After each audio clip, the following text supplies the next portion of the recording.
Hi everyone. ఈరోజు మనము పేడే loans అంటే ఏంటి? వాటిలో ఎలా ఇరుక్కుంటున్నాం? అసలు మనం చేసే మిస్టేక్స్ ఏంటి? వాటి వల్ల మన జీవితాలు ఎలా నాశనం అయిపోతాయి? వాటి గురించని మాట్లాడుకుందాం. అసలు ఈ పేడే లోన్స్ అంటే ఏంటి? మనం ఎందుకు అందులో ఇరుక్కుంటున్నాం? అందరూ అందులో ఎందుకు వెళ్తున్నారు? ప్లస్ అందులోంచి ఎలా మనం బయటపడాలి అసలు యాక్చువల్‌గా? దానికి మనకున్న లీగల్‌గా మనం ఎలా బయటపడొచ్చు? వాటిని సెటిల్‌మెంట్స్ ఎలా చేయొచ్చు? రికవరీ ఎలా ఉంటుంది యాక్చువల్‌గా? ఆ అన్ని టాపిక్స్ నేను నా ఛానల్ త్రూ ఓన్లీ పేడే లోన్స్ గురించి అవి ఎలా ఇస్తారు? మనం అవి ఇవ్వడానికి ఎలాంటి డాక్యుమెంట్స్ ఇస్తాం? ఆ డాక్యుమెంట్స్ మనకు ఎలాంటి ఆయుధాలుగా మనకు వాళ్ళే వ్యతిరేకంగా యూజ్ చేసుకోగలుగుతారు? మనకు తెలియకుండానే మనం ఏదో సింపుల్‌గా ఒక లోన్ వస్తుంది గదా! అని కావాల్సిన డాక్యుమెంట్స్ అన్నీ ఇవ్వడము, ఐడీ కార్డ్ ఇవ్వడం, పే స్లిప్ ఇవ్వడం, శాంక్షన్ లెటర్‌కి ఆఫీషియల్ ఈమెయిల్ ఐడీ నుంచి రిప్లై ఇవ్వడం, లేదా రిఫరెన్సెస్ నంబర్స్ మనంతట మనమే మన మొబైల్ నుంచి ఇవ్వడం, లేదా మనం వాళ్ళ అగ్రీమెంట్స్ అన్ని సైన్ చేయడం, బ్యాంక్ అకౌంట్స్ కన్సెంట్ ఇవ్వడం. అప్రూవల్ ఒక 10 నిమిషాల్లో వస్తుంది. మనకు కావాల్సిన అమౌంట్ ఎవరిని అడగకపోయినా ఇస్తున్నారు అని మాత్రమే ఆలోచిస్తున్నాం తప్ప, ఆ వచ్చే అమౌంట్ మనం తీసుకునే అమౌంట్ ఎంత? దానికి ప్రాసెసింగ్ ఫీస్ అవన్నీ కట్ అయిపోయి ఎంతొస్తుంది? ఆ తర్వాత మనం ఎంత కట్టాలి? అసలు మనం కట్టగలుగుతామా? కట్టలేకపోతే మళ్ళీ లోన్ తీసుకోవాల్సొస్తదా? అలాంటివి ఏమీ ఆలోచించకుండా తాత్కాలికమైన ఎమర్జెన్సీ ఫండ్స్ కోసం మనం పేడే లోన్స్ తీసుకుంటాం. ఇది అందరూ కావాలని తీసుకోరు. కానీ అప్పుడున్న ప్రస్తుత సమయం, అప్పుడున్న ప్రస్తుత సిట్యుయేషన్‌ని బట్టి ఎవరిని అడగాలో తెలియక, ఎవరినైనా అడిగినా మనకు సాయం అందక, ఇవి వెంటనే ఇస్తున్నారు కదా! అని ఎలాంటి ఆలోచన లేకుండా మనం వీటికి వెళ్తుంటాం. కానీ అసలు ఇందులో ఉన్న నిజమేంటి? పేడే లోన్ అంటే ఏంటి? ఇవి తీసుకున్నాక మళ్ళీ మనం కట్టగలిగితే పర్లేదు. కానీ కట్టలేకపోతే దానివల్ల మనకి ఎన్ని అనర్థాలు జరుగుతాయి. ఎన్ని జీవితాలు నాశనం అయిపోతాయి. మన సొంత జీవితం మనం నాశనమే చేసుకోవడమే కాకుండా, మన ఫ్యామిలీ మెంబర్స్ జీవితాలు కూడా ఎలా నాశనం చేస్తామనేది ఈ వీడియోలో నేను మీకు క్లియర్‌గా ఎక్స్‌ప్లెయిన్ చేస్తాను. అలాగే కాకుండా ఆల్రెడీ పేడ్ లోన్ తీసుకొని, కట్టలేక మళ్ళీ లోన్స్ తీసుకొని, ఒక లోన్‌కి ఒక లోన్, ఒక లోన్‌కి ఒక లోన్ తీసుకొని, ఇప్పుడు ఎన్ని లోన్స్ ఉన్నాయో కూడా తెలియక ఒక 10, 15 లోన్స్ పెట్టుకొని, ఒక 10,00,000 పైన అమౌంట్ ఉండి, ఎలా కట్టాలి, ఎలా కట్టాలని చింతించే వారికి కూడా నేను సొల్యూషన్ చెప్తాను. ఏం చేయాలి? లీగల్‌గా ఎలా పోవాలి? ఎలా సెటిల్మెంట్స్ చేసుకోవాలి? ఎలా హరాస్మెంట్ నుంచి మనకు విముక్తి తెచ్చుకోవాలి, రిలీఫ్ తెచ్చుకోవాలి అనేది ఒక్కొక్క పాయింట్ నేను మీకు స్టెప్ బై స్టెప్ నా కమింగ్ అన్ని వీడియోస్‌లలో ఒక్కొక్క వీడియో, ఒక్కొక్క పాయింట్ గురించి, ఒక్కొక్క టాపిక్ గురించి క్లియర్‌గా మీకు ఎక్స్‌ప్లెయిన్ చేస్తాను. ప్రస్తుతం ఈ వీడియోలో అయితే మనము అసలు పేడే లోన్ ఏంటి? ఎలా మనం ఎదుర్కొంటాం? ఆ పాయింట్స్ మీద నేను మీతో మాట్లాడబోతున్నాను. పేడే లోన్ అనేవి ఇప్పుడు మనకు ఏదైనా సడెన్‌గా ఏమైనా అవసరం ఉంటే మన ఫ్రెండ్స్‌ని గాని, ఫ్యామిలీని గాని అడిగితే మనకు డబ్బు వెంటనే అందకపోతే మనం ఇమ్మీడియేట్‌గా పేడే లోన్ కానీ, ఇన్‌స్టంట్ లోన్ యాప్ కానీ తీసుకుంటాం. ఇక్కడ నేను ఇన్‌స్టంట్ లోన్ యాప్స్ గురించి మాట్లాడట్లేదు. పేడే లోన్స్. మన జీతం పడ్డప్పుడు మళ్ళీ మనం వాళ్ళకి రిటర్న్ ఇస్తామని వాగ్దానం చేసి, వాళ్ళకి కావాల్సిన డాక్యుమెంట్స్ అన్నీ ఇచ్చి, వాళ్ళు చెప్పినట్టుగా అన్ని సైన్ చేసి, వాళ్ళకు కావాల్సిన విధంగా ఇచ్చిన స్క్రిప్ట్‌ని చదివి, ఒక వీడియో మనమే చేసి, వాళ్ళకిచ్చి, మన లైఫ్‌ని తీసి వాళ్ళ చేతిలో పెట్టేసి, వాళ్ళు చెప్పినట్టుగా వింటూ ఆడవలసిన కీలుబొమ్మల్లాగా తయారు కాబోతున్నాం.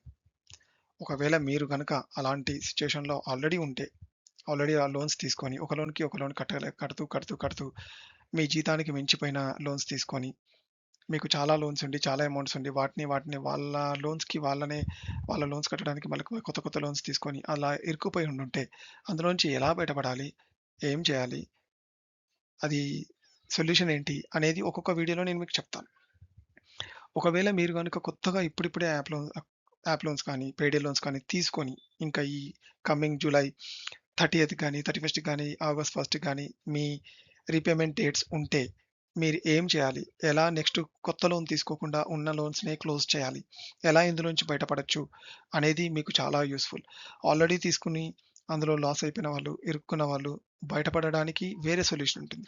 కానీ ఇప్పుడు ఎవరైతే కొత్తగా తీసుకొని, ఇంకా కొత్త లోన్స్ తీసుకోకుండా ఈ జూలై 30, 31, ఆగస్ట్ 1కి మీకు రీపేమెంట్ డేట్స్ ఉంటే కనుక కొత్త లోన్ తీసుకోకుండా ఉన్న యాప్ లోన్స్‌నే లేదా ఉన్న పేడ్ లోన్స్‌నే ఎలా క్లోజ్ చేద్దాం?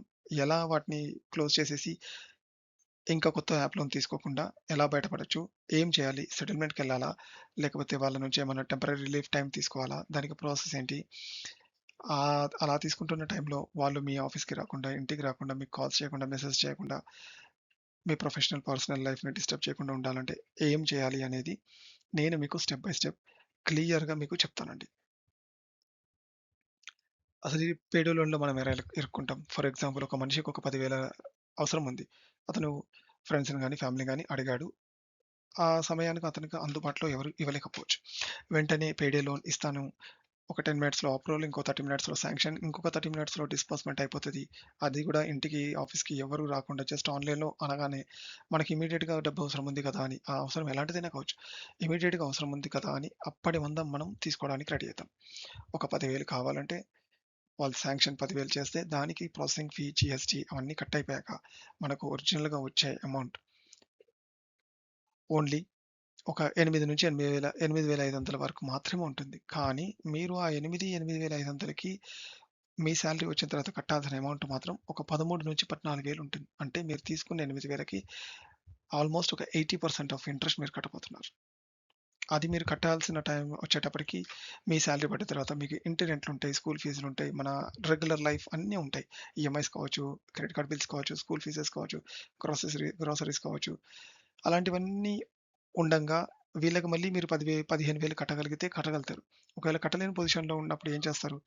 మళ్ళీ వేరే కొత్త లోన్ తీసుకొని ఇది కట్టేస్తారు. అప్పుడు ఎంత? ఈ 15 ఆల్రెడీ మీరు ఒక 8,000 కోసం 10,000 లోన్ తీసుకొని 15,000 కడుతున్నారు. ఆ 15,000 లోన్ కోసం వెంటనే ఇంకొక 25,000 లోన్ తీసుకోవాల్సొస్తది. 25,000 20,000-25,000 లోన్ శాంక్షన్ అయితే మీకు డిస్బర్స్ అయ్యేది ఎంత? ఒక 18,000 మాత్రమే అయితది. ఆ 18,000లో ఒక 3,000 మీరు ఖర్చు పెట్టుకున్న ఆ 15,000తో ఫస్ట్ లోన్ కొట్టేశారు. కానీ మీకు తెలియకుండానే ఫస్ట్ లోన్ క్లోజ్ అయిందన్న సంతోషం కంటే సెకండ్ లోన్ 25,000 మీ నెత్తి మీద ఉంది. అది మీరు కట్టేటప్పటికి ఎంత అవుతది? ఒక 32,000 దాకా అయితుంది. 32, 35,000 అయితది. మళ్ళీ నెక్స్ట్ మంత్ సాలరీ వచ్చేటప్పటికి మీ సాలరీలో నుంచి 35,000 మీరు కట్టలేని పొజిషన్ వస్తది. ఆల్రెడీ పోయిన నెల 15,000 ఉన్నప్పుడే ఫస్ట్ లోన్ క్లోజ్ చేయలేకపోయారు. ఇప్పుడు సెకండ్ లోన్ మీకు 25,000 అయింది. అది కట్టాల్సింది ఒక 35,000 దాకా వస్తది. ఆ 35,000 కట్టడానికి మీకు ఒక లోన్ వాడు ఇవ్వకపోతే ఒక 3 లోన్‌లోంచి మీరు మళ్ళీ 10,000 తీసుకుంటారు. 3 లోన్‌లు 10,000 తీసుకుంటే ఒక్కొక్క లోన్‌కి 15,000 చొప్పున మీరు 40,000 దాకా కట్టాల్సొస్తది. ఇలా ప్రతిసారి ఒక్కొక్క పాత లోన్ కట్టడానికి ఒక కొత్త లోన్ తీసుకొని, ఇంట్లో వాళ్ళకి తెలియకుండా ఫ్యామిలీని ఎవరికీ చెప్పకుండా ఎలాగో అలా మేనేజ్ చేద్దామని మీరు ముందుకు వెళ్తుంటే, మీకు తెలియకుండానే ఒక 3-6 నెలల లోపు మీరు లక్షల్లో కట్టాల్సిన లోన్ అమౌంట్ ఉంటుంది. ఒక 10కి పైన మీకు యాప్ లోన్స్ ఉంటాయి. అప్పుడు మీరు ఆల్రెడీ ఒక 10 యాప్ లోన్స్ తీసుకున్నారు కాబట్టి, మీకు కొత్త యాప్ లోన్స్ వాళ్ళు ఎక్కువ అమౌంట్ ఇవ్వరు. ఎందుకంటే మీ పేరు మీద ఆల్రెడీ ఒక 10 లోన్స్ నడుస్తున్నాయి. ఆల్రెడీ 10 లోన్స్ నడుస్తున్న నీకు ఇంకొక కొత్త లోన్ 50, 60,000తోని ఇవ్వరు. మళ్ళీ సేమ్ 10, 15,000 ఇస్తారు. అలా 35,000, 40,000 లోన్ కట్టాలంటే దాదాపు మీరు మళ్ళీ ఒక కొత్త 4 లోన్‌లు తీసుకోవాల్సొస్తది. అప్పుడు మీకు తెలియకుండానే కొత్త 4 లోన్‌లు, పాత 4 లోన్‌లు, ఈ 8 లోన్‌లు మీ అకౌంట్‌లో ఉండిపోతాయి. ఈ 8 లోన్‌లకు సంబంధించిన ఇంట్రెస్ట్‌లు అవన్నీ ఎంతో అయిపోతాయి. అది ఒక ప్రాబ్లమ్ అయితే, దానికంటే అన్నింటికంటే మేజర్ ప్రాబ్లమ్ ఒకానొక సమయం వరకు వీళ్ళందరూ యాప్ లోన్స్ వాళ్ళు మీకు డబ్బులిస్తారు. ఒక లోన్ కట్టడానికి ఒకటి, ఒక లోన్ కట్టడానికి ఒకటి తీసుకుంటారు మీరు హ్యాపీగా. అన్ని కట్టేస్తున్నారు. ఏ ఇబ్బంది లేకుండా లైఫ్ సాగుతుంది. కానీ ఒకానొక సమయం వచ్చిన తర్వాత ఒక 10, 15 లోన్‌లు అయిపోయాక ఇంకా మీకు కొత్త లోన్స్ ఇవ్వనంటారు. అప్పుడెలా కడతారు? కొత్త లోన్ రాదు. ఉన్న 15 లోన్‌లకు డబ్బులు కట్టాలి. అప్పుడు మీరు కట్టలేని పొజిషన్‌కొస్తారు. అలా కట్టలేని పొజిషన్‌కొచ్చినప్పుడు ఫ్యామిలీకి, ఫ్రెండ్స్‌కి మీకు కాల్స్, మెసేజెస్, వీడియోస్ అన్నీ వెళ్తుంటాయి. ఇంకొక స్టెప్ వాళ్ళు ముందుకెళ్ళానంటే మీ ఆఫీస్ వాళ్ళని కూడా రీచ్ ఔట్ అవ్వడం, మీ కొలీగ్స్‌ని రీచ్ ఔట్ అవ్వడం, మీ ఆఫీస్‌కి ఈవీఎం అనే పదం వాడతారు వాళ్ళు. ఎంప్లాయ్‌మెంట్ వెరిఫికేషన్ అని. అలా ఆఫీస్‌కి కాల్స్ వెళ్ళి, ఆఫీస్‌కి మెయిల్స్ వెళ్ళాక అక్కడ మీకంటూ ఉన్న రెప్యుటేషన్ పోతుంది. సమ్‌టైమ్స్ మీ జాబ్ కూడా పోవచ్చు. ప్రొఫెషనల్ లైఫ్ మొత్తం దెబ్బతింటుంది. ఇలాంటివన్నీ జరగకుండా ఉండాలి అంటే మనం ఈ యాప్‌లో నుంచి ఎలా బయటపడాలి? ఆల్రెడీ జరిగిందేదో జరిగిపోయింది. మీరు తీసుకున్నారు. కానీ ఇప్పుడు ఎలా బయటపడాలనేది తెలుసుకోవాలంటే, నా వీడియోని చివరి వరకు చూడండి. నన్ను సబ్స్క్రైబ్ చేయండి. నన్ను ఫాలో కండి. నేను చేసే ప్రతి video only instant loan, app loans మీద మాత్రమే. ఎలా ఇరుక్కున్నాం? ఎలా బయటపడాలి? ఎలా లీగల్‌గా వెళ్ళొచ్చు? ఎలా సెటిల్మెంట్స్ చేసుకోవచ్చు? ఏదైనా చేస్తే దానికి ప్రోస్ ఏంటి? కాన్స్ ఏంటి? లాభాలేంటి? నష్టాలేంటి? అన్నీ మీకు వివరంగా ఒక్కొక్క వీడియోలో ఎక్స్‌ప్లెయిన్ చేస్తాను.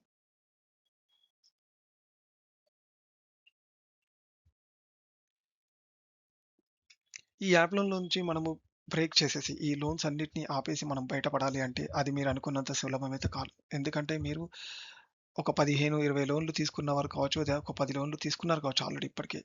అన్ని లోన్‌లు తీసుకున్న మీకు ఇంకో కొత్త లోన్ వాళ్ళే ఇవ్వరు. ఒకానొక సర్టెన్ అమౌంట్ మీ దగ్గరికి వరకు మిమ్మల్ని లోన్ ట్రాప్‌లో పెట్టేంత వరకు మీకు అన్ని లోన్స్ ఇచ్చి, ఆ తర్వాత ఆపిస్తారు. ఎందుకు అంటే ఇక పైన ఇచ్చినా వీడు కట్టలేడు. మన డబ్బులు తీసుకొని మనకే కడుతున్నాడని వాళ్ళు కూడా రియలైజ్ అయితారు. అప్పుడు అలాంటి సిట్యుయేషన్‌లలో వాళ్ళు ఇవ్వకపోతే మీరు అందులో నుంచి ఎలా బయటపడాలి? మీకు హరాస్మెంట్ స్టార్ట్ అయితది. మీ ఫ్యామిలీకి స్టార్ట్ అయితది. ఇంటికి మనుషులు రావడం స్టార్ట్ అయితది.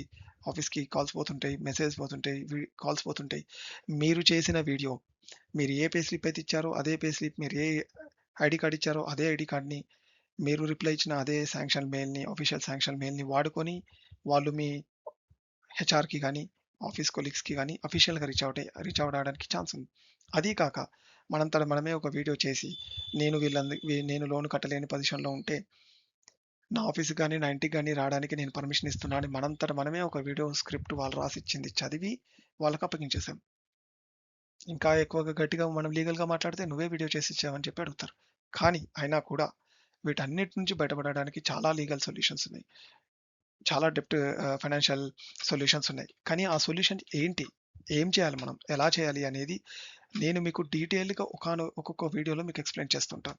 ఒక్కొక్క వీడియోలో మిమ్మల్ని హరాస్మెంట్ ఎలా మనము సొల్యూషన్స్ చూసుకోవాలి, ఎలా లీగల్‌గా వెళ్ళాలి, ఎలాగా ఫైట్ చేయాలి అనేది. ఇంకో వీడియోలో ఆఫీస్‌లో థ్రెట్స్ వచ్చినా గాని, ఆఫీస్‌కి ఈమెయిల్స్ వెళ్ళినా గాని, ఆఫీస్ కొలీగ్స్‌కి కాల్స్ వెళ్తే, మనం చేసిన వీడియోస్, మనం ఇచ్చిన ఐడీ కార్డ్, మనం ఇచ్చిన పే స్లిప్, మనం ఇచ్చిన రిప్లై ఇచ్చిన శాంక్షన్ లెటర్స్‌ని వాడుకుంటూ employment verification visits, field visits, office visits అని మనకు మెయిల్స్ కానీ, కాల్స్ కానీ, మెసేజెస్ కానీ వస్తే, దానికి మీరు ఎలా రియాక్ట్ అవ్వాలనేది నేను ఒక వీడియో చేశాను. ఆ వీడియోని మీరు గనక చూడాలనుకుంటే నన్ను ఫాలో చేసి సబ్స్క్రైబ్ చేయండి. మీకు అందులో స్టెప్ బై స్టెప్ ఉంటుంది. క్లియర్‌గా మీరు బయటపడొచ్చు. లేదా మీరు ప్రొఫెషనల్‌గా దాన్ని ఎలా హ్యాండిల్ చేయొచ్చనేది నేను ఎక్స్‌ప్లెయిన్ చేస్తాను. చివరగా అసలు వీటిలలోంచి మనం బయటపడడానికి ఏం చేయాలి? ఎలా చేయాలి? ఎలా బయటపడాలి? అనే దాని మీద నేను ఒక వీడియో చేశాను. మన ఆఫీస్‌కి మెయిల్స్ వచ్చినా, కాల్స్ వచ్చినా, మన కొలీగ్స్‌కి వచ్చినా వాళ్ళకి మనం ఏం చెప్పుకోవచ్చు? మన జాబ్‌కి పోకుండా మనల్ని మనం ఎలా కాపాడుకోవచ్చు? మనకు ఎలాంటి రైట్స్ ఉన్నాయి? మన హెచ్ఆర్ ద్వారా కూడా మనకు ఎలాంటి రైట్స్ ఉన్నాయి మన ఆఫర్ లెటర్ ప్రకారం. అట్ ద సేమ్ టైమ్ వీళ్ళకు మనం వీడియో ఇచ్చినా, పే స్లిప్ ఇచ్చినా, ఇవన్నీ ఇచ్చినా కూడా వాటిని వాళ్ళు ఏ ఎక్స్‌టెంట్ వరకు యూజ్ చేయొచ్చు. ఆ ఎక్స్‌టెంట్‌ని దాటేస్తే వాళ్ళకెలాంటి మనము లీగల్ మెయిల్స్, లీగల్‌వి పంపించొచ్చు. ఆ డీటెయిల్స్ అన్నీ కూడా నేను ఒక వీడియోలో చేశాను. నన్ను సబ్స్క్రైబ్ చేసి నన్ను ఫాలో చేయండి. ఆ వీడియో చూడండి. మీరు గనక అలాంటి సిట్యుయేషన్‌లో ఉంటే మీరు వాటిని యూజ్ చేసుకోవచ్చు. ఎలా రీచ్ ఔట్ అవ్వాలి? ఎలా వాళ్ళని లీగల్‌గా మనము వాళ్ళ హరాస్మెంట్‌ని కానీ, వాళ్ళ అప్రోచ్‌ని కానీ మనము ఫుల్ స్టాప్ పెట్టొచ్చు. ఆర్ టెంపరరీ రిలీఫ్ తీసుకోవచ్చు. ఆల్రెడీ మనం చేసిందే మిస్టేక్. బట్ ఆ మిస్టేక్‌ని మనం సాల్వ్ చేసుకోవడం ఎలా అనేది స్టెప్ బై స్టెప్ ఇస్తాను. నేను నా అంతటా నేను ఒక 34 యాప్ లోన్‌లు నాకు తెలియకుండానే ఒకదాని మీద ఒకదాని, ఒకదాని మీద ఒకదాని మీద వెళ్ళిపోయి ఒక 30 ఆల్‌మోస్ట్ ఒక 26-28 లాక్స్‌లో ఇరుక్కుపోయాను. నాకు ఇలాంటి కాల్స్, మెసేజెస్, హరాస్మెంట్స్ అన్నీ జరిగిపోయినాయి. వాటన్నిటిలో నుంచి నేను ఎలా బయటపడ్డా అన్నది నా ఓన్ ఎక్స్‌పీరియన్స్‌నే నేను ఈ వీడియోస్‌లలో చూపిస్తున్నాను. నేను ఏ లీగల్ ఎంటిటీస్‌కి వెళ్ళాను, లీగల్‌గా ఎలా వెళ్ళాను, పోలీస్ త్రూ ఎలా వెళ్ళాను, నేషనల్ సైబర్ క్రైమ్‌ని ఎలా యూజ్ చేసుకోవాలి మనం. ఓంబడ్స్‌లో అగెయిన్స్ట్‌గా వీళ్ళెవరైనా కొంచెం మనకు ఆహ్, హార్డ్ రికవరీస్ కొంచెం ఎక్కువగా సతాయిస్తే వాళ్ళని ఓంబడ్స్ త్రూ ఎలా వాళ్ళకి ఫుల్ స్టాప్ పెట్టేయొచ్చు. Not full stop but temporary relief. వాళ్ళ మీద కంప్లెయింట్స్ రైజ్ చేసి వాళ్ళకే షేర్ చేసి వాళ్ళ త్రూ మనం ఎలా టెంపరరీ టైమ్ తీసుకోవచ్చు. లేదా లీగల్‌గా వెళ్ళాలంటే ఎలా వెళ్ళాలి? ఏ ఏ సెక్షన్స్ త్రూ వెళ్ళాలి? ఎలాంటి లాయర్స్‌ని మనం పట్టుకోవాలి? ఎందుకంటే నాట్ ఆల్ లాయర్స్ మన కామన్‌గా బయట ఉన్న అందరూ లాయర్‌లు ఈ కేసెస్‌ని డీల్ చేయరు. దీనికి సెపరేట్‌గా ఉంటుంది. అలాంటి లాయర్స్ ఎవరు? అలాంటి సెక్షన్స్ ఏంటి? ఎలాంటి లీగల్ ఫార్మ్స్, ఎంటిటీస్ ఉంటాయి? ఆ డీటెయిల్స్ కూడా నేను మీకు స్టెప్ బై స్టెప్ ఇస్తాను. At the same time fraud వాళ్ళని మీరు నమ్మేసి ఫ్రాడ్ అనను. బట్ అందరిని నమ్మి మీరు గుడ్డిగా వెళ్తే మాత్రం వాళ్ళు 50,000 ఫస్ట్ కట్టు, రిజిస్ట్రేషన్‌కి ఇంత కట్టు, డాక్యుమెంట్స్ అన్ని యాప్ లోన్స్‌కి సంబంధించిన డీటెయిల్స్, శాంక్షన్ లెటర్స్ అవి మళ్ళీ ఒక 50,000 తీసుకుంటారు. మళ్ళీ ఇంకో 50,000 తీసుకొని మీకు మీ ఫైల్ చేస్తున్నాను, ఈ కోర్ట్‌లో ఫైల్ చేస్తాను, మీకు ఓఎస్ వస్తుంది, మీకు ఈ ఆర్డర్స్ తెప్పిస్తాను అలాంటివి చెప్తారు.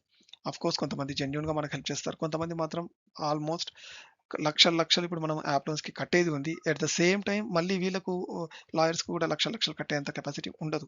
కానీ ఎలా దీన్ని మనము లాయ లీగల్‌గా వెళ్తే ఎలా వెళ్ళాలి? ఎంతెంత ఎప్పుడెప్పుడు పే చేయాలి? ఏ ఏ ఏ డాక్యుమెంట్స్ మనం ఇచ్చినప్పుడు ఏ ఫేజెస్‌లో వాళ్ళకి డబ్బులివ్వాలి? మనం ఎలాంటి ఆహ్, సపోర్ట్ వాళ్ళ నుంచి తీసుకోవాలి. ఆ సపోర్ట్ వల్ల యాప్ లోన్స్ నుంచి మనం ఎలా బయటపడొచ్చు? లేదా వాళ్ళ నుంచి రిలీఫ్ ఎలా తీసుకోవచ్చు అనేది నా నెక్స్ట్ వీడియోస్‌లో ఉన్నాయి. So, please do subscribe and follow me for more videos. నా యూట్యూబ్ ఛానెల్‌లో అన్ని వీడియోస్ పేడే లోన్స్ అండ్ వాటి solutions, legal solutions, settlements and hard recoveries, field verifications, employee verifications మీదనే చేశాను. ఫాలో మీ అండ్ నా ఛానెల్‌ని సబ్స్క్రైబ్ చేయండి.